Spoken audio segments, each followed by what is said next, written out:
Hello, everybody. Good afternoon. How are we? Great. Good. Good to see you all.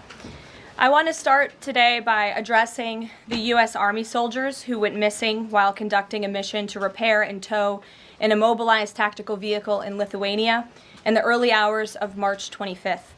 Tragically, 3 soldiers were found deceased in Lithuania yesterday, and it pains me to confirm that today the 4th soldier was also found deceased. The President, the Secretary of Defense, and the entire White House are praying for the victims' friends and family during this unimaginable time. This is another stark reminder of the selfless sacrifice of our brave military men and women who risk their lives around the world every day to keep us safe. God bless them. On another note, at our southern border, there is more massive news. Southwest border crossings in March fell to the lowest level in American history, down 94% from March of last year under President Biden, when 137,000 illegal aliens poured across our wide-open southern border. Thanks to President Trump's leadership, Border Patrol agents are now back to doing the jobs they signed up for, securing the border, rather than serving as travel agents for illegal aliens. The Los Angeles Times captured the Trump effect on the border with a recent article. Their headline read, "California-Mexico border, once overwhelmed, is now nearly empty." With so few migrants coming into the U.S., they wrote, "Shelters that once served migrants have completely closed." Deportations of illegal aliens who threaten the safety of the American people are also continuing at a rapid pace. Over the weekend, the United States military transferred a group of 17 violent criminals from the Tren de Aragua and MS-13 terrorist organizations to El Salvador. And an illegal alien who was released by the Biden administration into our country was just arrested in Georgia and charged with the horrific killing of Camelia Williams, a mother of 5 and grandmother. The suspect has now been indicted on charges of malice murder, felony murder, aggravated assault, rape, aggravated sexual battery, and necrophilia, which, for those who don't know, necrophilia is a sexual obsession with a corpse. This suspect was ordered to be removed in July 2023, but the Biden administration allowed him to stay. This case represents the ruthless murderers, rapists, and pedophiles who Joe Biden and Democrats let into our country over the past 4 years through our southern border. They should have never been here in the first place. Keep this in mind the next time you see Democrats protesting future illegal alien removals from our country.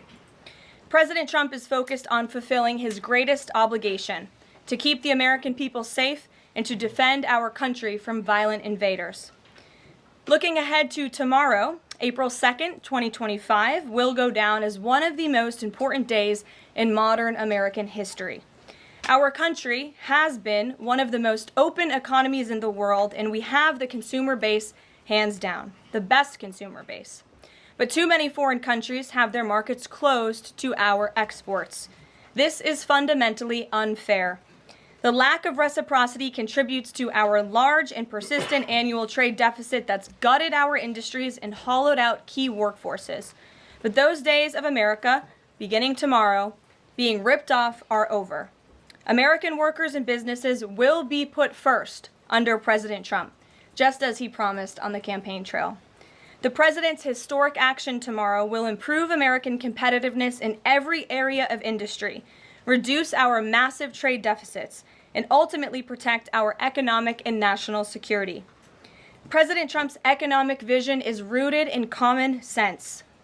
America will offer companies the lowest taxes, energy costs, regulations, if they make their products right here in the United States and hire American workers for the job.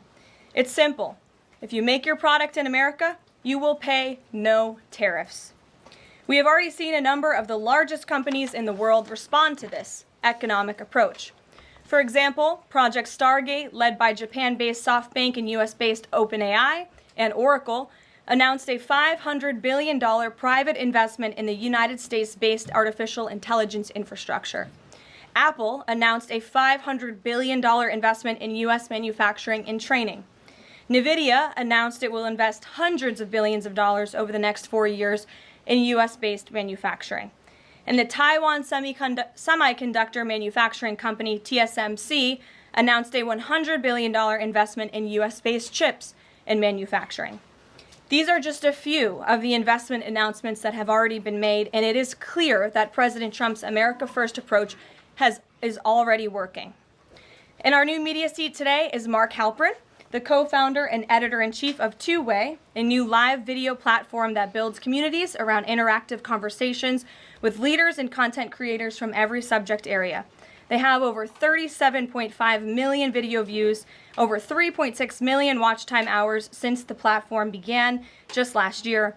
This is new media in its truest sense, allowing the people to ask questions, make comments, and be an active part of engagement on the most important issues facing the country and our world. With that, Mark, please kick us off and welcome to the briefing room. Thank you, Caroline. Appreciate it. I'll ask you a question about tariffs and then one from one members of our community about education. It's perceived by some that companies or countries, if they change their policies either before tomorrow or after tomorrow, can have the president alter what he's planning for that country or that sector. Is that a possibility? And if so, what factors the president consider in making those changes? Well, the ultimate change for these companies and these countries, Mark, will happen when they decide to do business in the United States of America. And as I just laid out, they will face no tariffs at all if these companies choose to invest here in the United States and to move their production and their manufacturing here to the United States as well. As for tomorrow, the president will be addressing the decades of unfair trade practices that have ripped our country off and American workers off. It has hollowed out our middle class. It has destroyed our heartland, and the president is focused on reshifting our global economy to ensure that America is once again the manufacturing superpower of the world. So if they do something today or later in the week that's a pledge for future activity, would that be good enough potentially to alter the policy? Again, the president has been looking at the very unfair trade practices of the past. Certainly, the president is always up to take a phone call, always up for a good negotiation, but he is very much focused on fixing the wrongs of the past and ensuring that American workers have a fair shake. So if someone calls after tomorrow and says, hey, I'm ready to make a change, he'd be open to that? The president is always open to taking calls. Okay. A question from one of our community members. Katie Reeves is a school teacher in Wisconsin. She's taught K-8 in public, independent, private, and private schools. And here's what she wanted me to ask you. She says, I see the elimination of the Department of Education as an excellent first step in the improvement of our school system. Do you see any further role the federal government can take beyond this, possibly in promoting the expansion of voucher programs or reducing the influence that teachers' unions hold over our schools? Mm-hmm. Well, first of all, I want to thank Katie for her service to our country and our nation's children. Being a teacher is the most noble profession that we believe one can have. And the president said in his remarks when he signed the executive order to dismantle the Department of Education that he loves our teachers. And in part, this order is to empower our teachers to have greater decision making in the classroom. Nobody knows our nation's children and our students better than our teachers who are with them every single day. As for the federal government's role, to get to the heart of Katie's question, the president has made it clear to Linda McMahon that we need to find other places within our federal government for critical programs regarding education. Pell Grants, Title IX, lawsuits, etc., civil rights lawsuits, all of that are critical functions, special needs programs, nutrition programs, but there are other places throughout the federal bureaucracy where those things can happen and work. The Department of Education has been a very bloated bureaucracy. We spent trillions of dollars on this department, and for what? Our children are worse off as far as education goes today than they were when this department originated, and that's very concerning to the president. So, the two issues she cited are those priorities for the president: school education choice, vouchers, and diminishing the role of teachers' unions. The president is very supportive of both of those things, particularly when it comes to school choice. He has said that school choice is the civil rights issue of our time, and he wants every child, regardless of zip code, socioeconomic status, how much money their parents have, to be able to go to the school of their choosing that best suits their educational needs. And he is going to empower state and local leaders to make those decisions on behalf of our nation's children. Thanks for being here, Mark. Jeff. Just changing subjects for 1 second. The administration has expressed a complete confidence in how all the deportation flights to El Salvador were conducted. But now that the administration has conceded that there was an error of one Salvadoran national, will there be any reviews conducted? And does the president express any thoughts on the one error that was disclosed in court last night? Well, first of all, the error that you are referring to was a clerical error. It was an administrative error. The administration maintains the position that this individual who was deported to El Salvador and will not be returning to our country was a member of the brutal and vicious MS-13 gang. That is fact number one. Fact number two, we also have credible intelligence proving that this individual was involved in human trafficking. And fact number three, this individual was a member, actually a leader of the brutal MS-13 gang, which this president has designated as a foreign terrorist organization. Fact number four is that foreign terrorists do not have legal protections in the United States of America anymore, and it is within the president's executive authority and power to deport these heinous individuals from American communities. It is a promise he campaigned on. It is a promise he is keeping. And every single person in this room should be grateful for that, considering especially MS-13 is very prevalent and prominent here in the District of Columbia, in Maryland, and in Virginia. And the president, the attorney general, everyone who has been involved in these operations is focused on eradicating these criminals and terrorists from our communities. The Vice President said he was a convicted member of MS-13. What evidence is there to back that up? There's a lot of evidence, and the Department of Homeland Security and ICE have that evidence, and I saw it this morning. Steve. Has the president fully made up his mind on the level of tariffs to impose tomorrow? We keep hearing about a 20% flat rate. The president said last night he has made a decision and a determination. I was with him in the Oval Office earlier, and he is going to announce that decision tomorrow. I don't want to get ahead of the president. This is obviously a very big day. He's with his trade and tariff team right now, perfecting it to make sure this is a perfect deal for the American people and the American worker, and you will all find out in about 24 hours from now. And are the car tariffs going to go into effect on April 3rd as scheduled? Correct. Yes, they will. Okay. And last thing, would you like to respond to the Chinese military drills around Taiwan? Yes, I would. As a matter of fact, the National Security Council briefed me on this morning, and they said that the president is emphasizing the importance of maintaining peace in the Taiwan Strait, encouraging the peaceful resolution of these cross-strait issues, reiterating our opposition to any unilateral attempts to change the status quo by force or coercion. That is directly from the National Security Advisor. Just for you, Steve Holland of Reuters. Monica. Thank you so much, Caroline. Elon Musk this week revealed that Doge found that the Biden administration issued over 2 million Social Security numbers to illegal aliens, found 20 million dead people marked as alive in the Social Security system. Has the White House confirmed these numbers with Elon, and is the White House looking into correcting this? I'm not sure about those specific numbers that Mr. Musk cited. I can tell you what the Social Security Administration has said themselves, according to an Inspector General's report that was conducted last year, showing there was nearly $80 billion worth of fraud in this program. We know for a fact there are individuals who should not be receiving benefits on the Social Security rolls, and this administration is focused on cleaning out the waste, fraud, and abuse in every agency, but particularly in Social Security, to make it stronger for our tax-paying, law-abiding citizens who deserve these entitlements and programs. Because you did bring up Doge, I do want to tout the incredible efforts that have been made at the Environmental Protection Agency, and Administrator Lee Zeldin is just doing a tremendous job.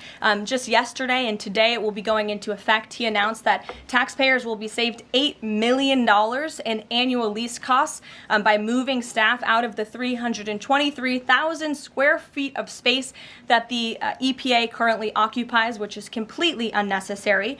Yesterday, Administrator Zeldin also announced he will be shutting down a museum that the Biden administration built to tell a selective story about the EPA's history and climate change. It was a real pat on the back to President Biden. And guess how much American taxpayers paid for it? $4 million for this museum that I think only 1,000 visitors saw last year alone. And it will cost American taxpayers $600,000 per year to operate this museum. Well, it's not going to exist anymore. We're going to save taxpayers those critical funds. And Administrator Zeldin is very proud to announce that. And just at EPA alone, and the cuts that they have made, they've saved taxpayers more than $22 billion in wasteful grants and spending. Peter. Thank you, Caroline. When the president goes down to Florida on the weekends, does he ever hear from, there are so many retired folks down in Florida, does he ever hear from any retired Americans who are stressed about these wild swings in the stock market because of the tariff uncertainty, and they're sitting there on fixed income or living off a 401k, and They don't know how much money's going to be left. Well, certainly they are legitimate concerns, and the president takes those concerns very seriously, and he's addressing them every single day. And tomorrow's announcement is to protect future generations of the senior citizens you mentioned. It's for their kids and their grandkids to ensure that there are jobs here in the United States of America for their children to live the American dream, just like they presumably did. And as for their worries about their 401ks, their Social Security, I just addressed Social Security. This president is always going to protect it for our tax-paying senior citizens. As for their 401ks, look at what President Trump did for you in his first term. He is working on implementing that economic formula every single day by lowering inflation, lowering energy prices, massive deregulatory efforts, while simultaneously effectively implementing tariffs. And they'll hear more about that announcement tomorrow. And you said that the president right now is with the trade and tariff team. They are very confident that this is all going to work. But what if Yes. they're wrong? They're not going to be wrong. It is going to work. And the president has a brilliant team of advisors who have been studying these issues for decades. We are focused on restoring the golden age of America and making America a manufacturing superpower. And again, Peter, I would point you to the investments that have already trickled into this country. And the president hasn't even made his tariff announcement yet tomorrow. There have been billions of dollars in private investments from around the world pouring into American communities. What does that look like for those watching at home, for the people you mentioned worried about their own economic circumstances? It means more jobs in your communities, which means more money, more investments, more money in your pocket. That's what the president is committed to. And I would be remiss if I didn't mention the president's commitment to tax cuts, which we are counting on Congress to do, especially on Social Security. And one more. Sure. Are the special elections today a referendum on the president? I think first of all, as you know, I'm a government employee now, so I'm not very much allowed to comment on elections that are taking place. That's something to get used to, having just been on the campaign trail for quite some time. But the president is the leader of the America First movement and the MAGA movement. And that was made very clear on November the 5th when he received nearly 80 million votes. I could also say that it is the constitutional right of every law-abiding American in these places where these elections are being held to vote, and every American should exercise their constitutional rights. Sure. Thanks, Carolyn. A few questions about this deportation case. First, I wanted to clarify something that you said to Jeff a few minutes ago. You said you'd seen evidence that this man was a convicted gang member. In what court was he convicted and for what? This individual was an MS-13 ringleader. This individual was also engaged in human trafficking. And I'm glad you brought up this point again, because I would like to point out that if you just saw the headline from the insane, failing Atlantic magazine this morning, you would think this individual was Father of the Year, living in Maryland, living a peaceful life, when that couldn't be further from the truth. They didn't even mention in the title of that article, or even in the first paragraph, that this individual is an illegal criminal who broke our nation's immigration laws. He is a leader in the brutal MS-13 gang, and he is involved in human trafficking, and now MS-13 is a designated foreign terrorist organization. Foreign terrorists have no legal protections in the United States of America, and this administration is going to continue to deport foreign terrorists and illegal criminals from our nation's interior. But a judge ordered that he should remain in this country. So are you saying that it is okay to ignore a judge's ruling if you don't like it? Who does that judge work for? He's an immigration It was an judge. immigration judge who works for the Department of Justice at the direction of the Attorney General of the United States, whose name is Pam Bondi, who has committed to eradicating MS-13 from our nation's interior. And let me tell you why we've made this commitment. MS-13, may I remind each and every one of you, is a brutal and vicious gang. They raped and strangled a 20-year-old autistic woman to death in Maryland. They hacked 4 people to death with machetes in a park on Long Island. They have kidnapped, sexually tortured, and shot a teenage girl in Texas after she insulted them, allegedly. Killed and mutilated a 17-year-old girl in Virginia, stabbing him 16 times and cutting off his hands. They beheaded and cut out the heart of a man in Washington, D.C., They raped and murdered a 13-year-old girl in California. They sex trafficked a slew of young girls, including one who was just 12 years old. Raped an 11-year-old girl in Brooklyn while her brother was in the room. Sex trafficked a 13-year-old in Maryland and Virginia, miles away from this White House, even beating her 26 times on her backside with a baseball bat. Pressured homeless New Yorkers to undergo unnecessary surgeries such as spinal fusion in order to bolster their fraudulent lawsuits. These are vicious criminals. This is a vicious gang. And I wish that the media would spend just a second of the same time you have spent trying to litigate each and every individual of this gang who has been deported from our country as the innocent Americans whose lives have been lost at the hands of these brutal criminals. We maintain our position, and very strongly so. Jennifer. One more on the tariffs. Can you say what the latest thinking is on the start date? I know you were just in the Oval. Are they all going to take effect this week on the reciprocal tariffs? And whenever they start, is that enough time for companies and everyone involved to adjust to that start date? My understanding is that the tariff announcement will come tomorrow. They will be effective immediately. And the president has been teasing this for quite some time, as you know. He's talked a lot about April 2nd as Liberation Day in America. It would be taking place today if not for April Fool's Day. But tomorrow will be the day, and he's been talking about it for a while. And as a result, you've seen these companies make commitments to investing right here in the United States. Jasmine. Thank you so much. I wonder, back on tariffs, what, if any, market indicators is the White House looking for to see if this tariffs plan is successful down the line?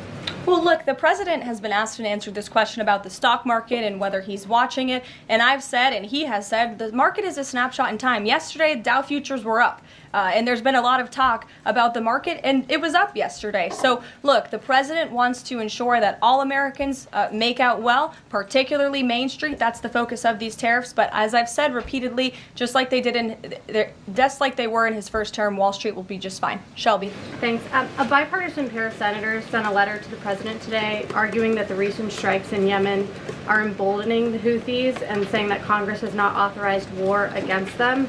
Is the administration planning to consult with Congress at some point or going forward regarding the strikes, and any response on the letter? Well, I would absolutely reject Congress's claims. Who made those claims in Congress? Senator Jeff Merkley and Rand Paul. Okay, well, I would absolutely reject those claims. These Houthi strikes have been incredibly successful. Last time I was at this podium, there were more than 100 successful strikes. There have now been over 200 successful strikes against the Houthis. Iran is incredibly weakened as a result of these attacks. And we have seen they've taken out Houthi leaders. They've taken out critical members who were launching strikes on naval ships and on commercial vessels. And this operation will not stop until the freedom of navigation in this region is restored, which is a critical principle. And this president stands behind our Defense Department, who's doing a tremendous job. And are they going to, is the White House going to confer with Congress going forward on this? I would have to ask our team here at the White House, but the president is well within his authority, as is the Secretary of Defense. Again, these are defensive strikes. The Houthis have been launching attacks on U.S. naval vessels and commercial ships for quite some time. Go ahead. Caroline, Yeah. the pause on the Canadian and Mexican tariffs, the fentanyl tariffs, that's set to expire tomorrow. Is the president considering extending that pause? Look, I will let the president speak on the specifics of the tariffs tomorrow. But as for fentanyl, we have seen this has certainly caused a national security crisis here in the United States. Fentanyl continues to be the #1 killer of young people in this country, and the president is very much focused on that. Deanna. Thank you, Caroline. The president recently signed an executive order on making D.C. safe and beautiful. On the campaign trail, he talked about making New York great again. Does he have any plans on establishing a similar task force? Has he been pressuring Governor Hochul in any way in his conversations about New York and lowering crime? Well, he has been in correspondence with Governor Hochul quite a bit on the issue of crime, also on the issue of congestion pricing, and so many other issues that are facing New Yorkers. And he wants New York to clean up their streets just as he does here in Washington, D.C. He also speaks to Mayor Adams as well. So he's engaged with state and local leaders across the entire country to ensure they're doing their part to help American citizens in each and every state, regardless of if it's a red state or a blue state. A question on Russia. Yesterday, the Russian government said that their new goal is 160,000 conscripts for the war. Has the president seen that number? And does he have any response given his recent conversations on peace talks? Well, I can tell you what the president said last night, and that is he is frustrated with leaders on both sides of this war. He wants this war to end. There are men that are dying on both sides, and it's been going on for far too long. Our team continues to be engaged with the Russians as we are with the Ukrainians, and the president continues to be very, very much engaged on this topic every single day. Caroline. Sure. Caroline, Sure. The president said over the weekend that he couldn't care less if prices went up on foreign cars because people buy more American cars. There's been consensus from a lot of economists that these tariffs could raise prices on other goods as well. Is the president comfortable with Americans on Main Street paying more because of these tariffs? The president is doing everything he can, and this entire administration is doing everything we can to bring down the cost of living in this country. An inflation mess that was fueled by the previous administration's reckless spending, overburdensome regulations that this administration is focused on slashing every single day. I just read you a statistic just from the Environmental Protective Agency alone. We're saving taxpayers money that's ultimately going to drive down inflation, and we're unleashing the might of our energy industry, which will bring down prices as well. To the heart of your question, because this is very important to the American people, you should trust what this president did for you in his first term. He effectively utilized tariffs while driving down inflation. It was a record low 1.4% when he left office, and he's focused on getting back to that. It's unfortunate the previous administration left us in this mess. Sure. Representative Anna Paulina Luna left the Freedom Caucus over their lack of support for her bill that would allow new parents to proxy vote around 12 weeks around the birth of their baby. Does the president support that bill? I'm not sure. I haven't actually talked to the president about that bill, but I certainly can and can get a take on if he supports it or not. Thank you. And one more. The D.C. Circuit ruled last week that the president can fire holdover Biden appointees of independent agencies. Will this ruling empower President Trump to dismiss more federal employees?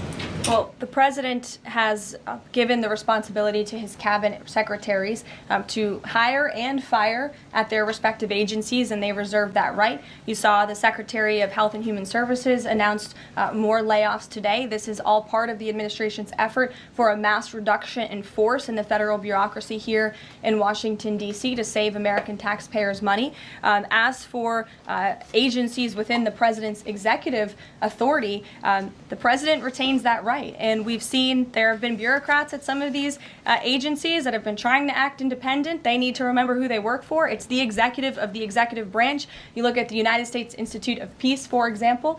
There was a little bit of a standoff with bureaucrats over there who didn't want to realize who they work for, and that is Donald Trump. And President Trump is focused on streamlining these agencies to save American taxpayers money, and he has every right to do that. Caroline. Sure. Go ahead. Thanks, Caroline. Yeah. In Gaza, the bodies of 15 rescuers have been found in their sort of ambulances where they were apparently killed by Israeli forces. Just wondering if the White House is going to be calling on Israel to investigate that and to try and avoid similar casualties involving rescue workers in the future. Well, as for the specific situation you just mentioned, I'll talk to the president about it and our national security team. What I can tell you is what I've spoken with the president on. He very much remains committed to backing Israel, and it was only because of this president and his team's leadership that we had a temporary ceasefire in Gaza, that we were able to bring many hostages home. And the president made it very clear to Hamas, you get the hostages out, all of them, or there will be hell to pay. And Hamas is certainly witnessing what it feels like for all hell to be paid, and the president supports Israel's right to defend itself. Any progress at all on a ceasefire at the moment, as far as the president's concerned? The president and his team continue to be engaged on this every single day. Sure. Go ahead, So I'm just wondering, related to that, if you have an approximate date for the president's first foreign trip. I think there was a little confusion yesterday about what month he was talking about. And then will he need a ceasefire to be in place or closer, either in Gaza or in Ukraine, before that takes place? The president will be heading to Saudi Arabia in May. As for specific dates and details, we will be reading those out to you as soon as we possibly can. I know our teams are working on the details of that trip. And then again, as for a ceasefire, the president's made it clear that's what he wants to see in Russia and Ukraine, and his team continues to be engaged on it every day. And Kelly. Signal, you said case closed yesterday. As that case was closed, do you have anything that you can share about what was learned, how this can be avoided in the future, any sort of findings from that investigation? The case is closed, and the president continues to have confidence in his national security advisor. Yes, Kelly. Kelly. Thanks, Caroline. So Sorry, the president Ed. has said... Ed, I'll come to you after. The president I'm said... glad you're so eager to ask a question. It's Liberation Day. Yes, it is. Caroline, the president has said foreign Tomorrow. countries and companies will eat the cost of tariffs. In his speech on Inauguration Day, he said, quote, instead of taxing our citizens to enrich other countries, we will tariff and tax foreign countries to enrich our citizens. Right. So then why did he have to tell the domestic automakers not to raise prices? Well, that was a private conversation that was had. I'm not sure if that comment was made or was not made. But as for what the president said in his Inauguration Day speech, he's absolutely correct. A tariff will be a tax on these foreign nations, these foreign companies, and if they want to be absolved of that tariff, then they can come here to the United States of America to do business, bring their jobs here. Edward, go ahead. Thank you. So Canadians have been negotiating with the Commerce Secretary over the trade, the tariffs. How many companies are mutually talking with the U.S. or countries are mutually talking with the U.S. to lower tariffs? I don't have a specific number, but I can tell you there have been quite a few countries that have called the president and have called his team in discussion about these tariffs. But again, there's one country the president cares most about, and it's the United States of America, and doing what's best for the people who elected him to this office to restore their jobs, their wealth, and their prosperity. I'm looking at the clock. I have a hard out today. I have a hard out today because I'm actually heading over to the State Department with the First Lady of the United States. She will be delivering remarks at 1 o'clock this afternoon at the 19th International Women of Courage Award ceremony with our great Secretary of State Marco Rubio. That starts at 1. This is the 5th year Mrs. Trump is participating and standing with brave women leaders who embody American values abroad. And the First Lady in her remarks today will highlight the profound connection between the love and courage that will be shown by this year's honorees. I encourage everybody to tune in at 1 o'clock, and then we'll see you all tomorrow for Liberation Day. Thanks, guys. Thanks, Caroline. Thanks, Caroline.